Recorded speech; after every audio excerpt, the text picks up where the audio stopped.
November 23rd, 1942, and 24-year-old Poon Lim is desperately clinging to a wooden plank in the vast emptiness of the Atlantic Ocean. Just moments earlier, he had been a steward aboard the SS Ben Lomond, a British merchant marine ship on its way to New York.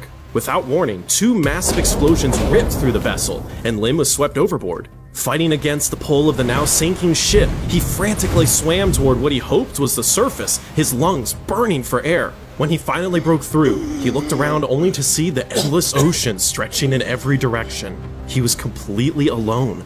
As he bobbed in the frigid water, trying to make sense of the nightmare unfolding around him, the German U-boat that had fired the torpedoes suddenly surfaced. Its crew climbed onto the deck, and Poon Lim waved frantically, shouting for help. The Germans spotted him and burst into laughter. They mockingly waved back before again disappearing beneath the waves, leaving him to die. After 2 agonizing hours of drifting, Lim spotted a sign of hope. One of the few life rafts the crew of Ben Lomond had managed to launch before the ship went down was floating just a few hundred feet away. He desperately swims toward it and drags himself aboard.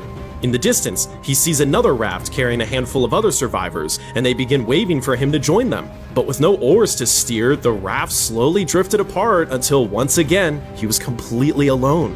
Aboard the raft, Lim finds some food, water, and signaling supplies.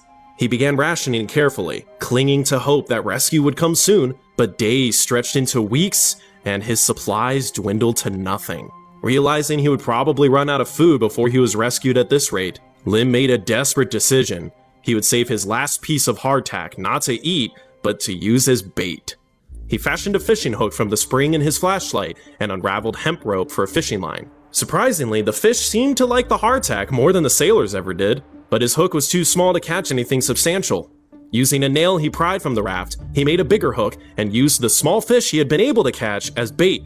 As his fresh water supply ran out, he rigged a canvas shelter to catch rainwater to drink.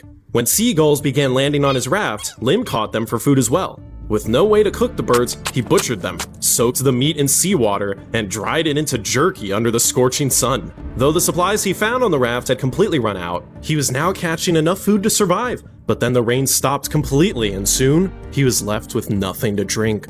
Sunburned and delirious with thirst, he watched as sharks began circling his raft. In this moment, Lim comes up with an idea only a man staring at death could come up with.